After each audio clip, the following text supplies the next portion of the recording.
Hello, hope you're doing really well. So recently I went to Hackney Road Studios in London to record some drums and they came out really well. So here's a little taster of them.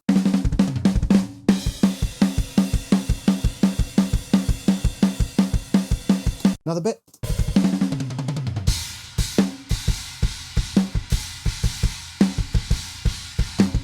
I definitely can't play that rhythm. Now they sounded really, really good. Partly because it's a great drummer, a great drum set, and also because we were tracking through an SSL 4000E console. One of the greatest consoles to have come out of the 80s. And it's the famous sound that you're gonna hear that you have heard on so many records, whether they've been recorded on it or mixed through it. And then it's subsequently been emulated in countless number of plugins, which we all use every day, always trying to get back to that sound. Well, it was great to track through it. I used all the onboard EQs as well, so I was EQing on the way in, and it just gave me a really clean, really punchy, and really just concise sound. So when I was there, I did a little video just talking about the microphone setup on all the drums. So I'm going to show you that now, and it just takes you through everything that I did so you can see how all of those drums build up the picture of these drums. And then afterwards, we'll come back in here and have a look at all the individual tracks and just see how they all work together and how they all play a part in creating that drum sound. So without further ado, here it comes. Hello, I'm here at Hackney Road Studios in East London, and I'm going to be recording the next We Are the Empire EP. So if you haven't heard the first EP, it's proper banging, so go and check it out. I'll leave something in the description so you can go and see that. Unless you're watching this in the future, then the second EP is already out, so you can go and check that out now. Right, I'm with Christian Purdy, who's a fantastic drummer and the main writer of all of this. So he's actually behind the camera, so you can't really see him, but I don't think he wants to be seen anyway, so that's probably a good thing. Right, I'm just going to take you through what we've done with the drums, where we've put all the mics and which mics we're using. And then we're going to go back into our studio, we're going to have a little listen, and you can just see them all in action. So let's just go through it really quickly. Starting with the kick, we've got 3 mics on the kick. So inside, which is my favourite kick-in mic, is the Beta 91. Now what's fun about this is you can just put it in, chuck it in a drum, and it sounds amazing. You don't have to have any skill at all. So this suits me really, really well. It captures the main sound of the drum, but especially it really captures the attack. So really, really good for metal.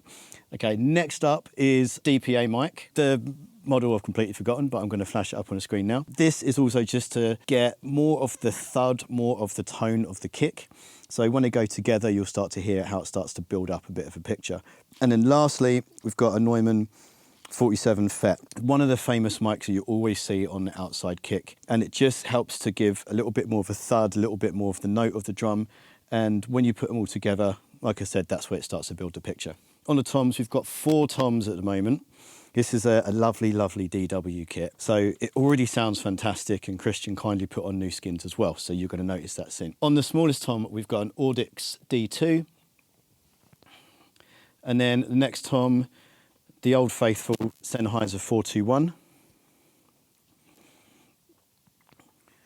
On the first floor tom, we've got another Sennheiser 421. Hopefully you can just see that in there.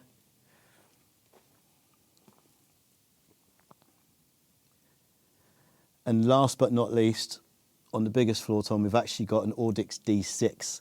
I was going to go for a D4, which is what you generally would put on a floor tom, but we had a D6 here, which is more of a kick drum mic, and I thought, well, let's just try that, and it sounds absolutely banging, so it was a good choice.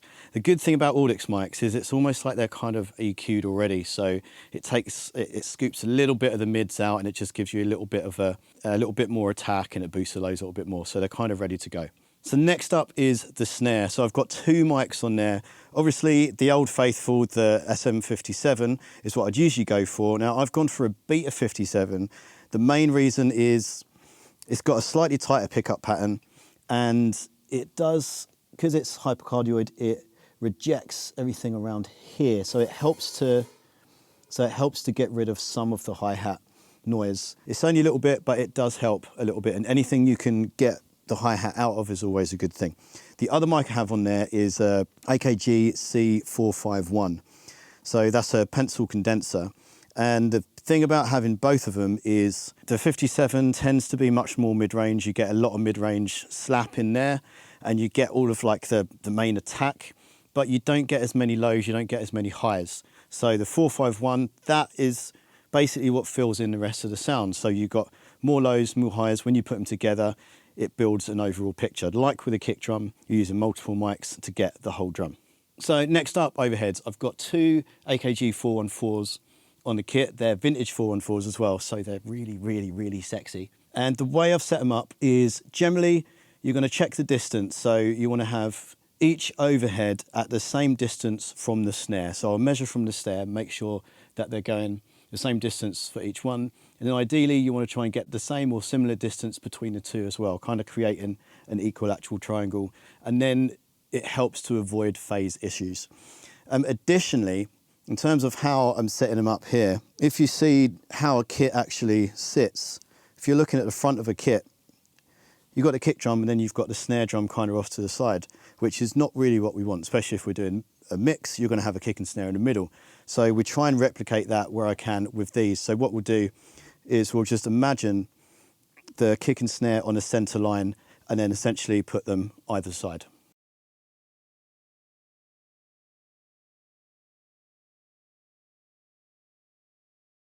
Next up, spot mic. So I've got a few in here. Now we're recording metal, so it's quite important to make sure that you're getting all of the cymbals. If we were doing just something like a standard rock thing or even jazz or something, you might just be happy with the overheads because that generally captures a picture of the kit, but we've got a lot of cymbals on here, so we want to try and get it all.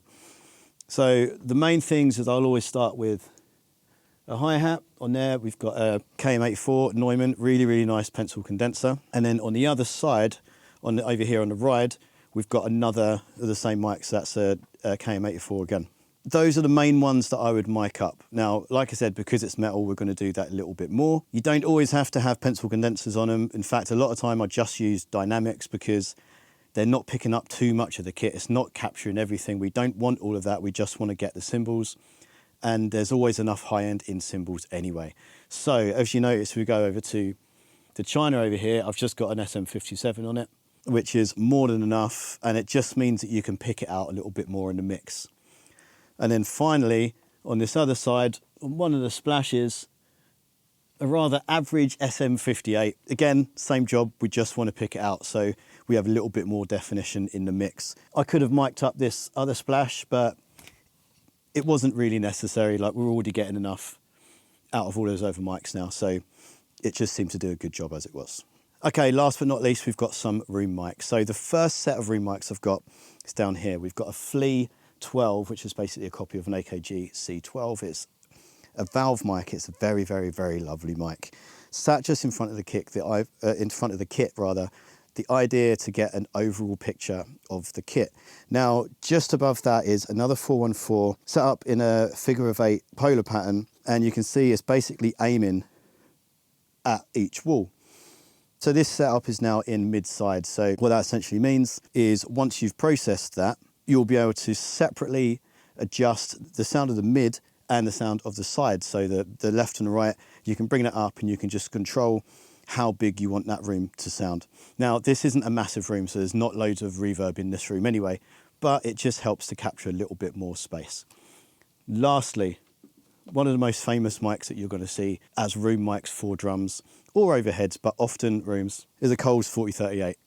Again, really, really beautiful mic. I've just stuck one at either end, left and right, just aimed at the kit, not too high because we don't want to get too much in the way of cymbals. And again, it just gets a little bit more length and a little bit more distance, a bit more space in the room. Now, because there's not loads of reverb in this room, like I said, you can at least treat these afterwards, add a bit of reverb to these mics, and then this will give you a little bit more scope afterwards to be able to turn this into a bigger sounding room.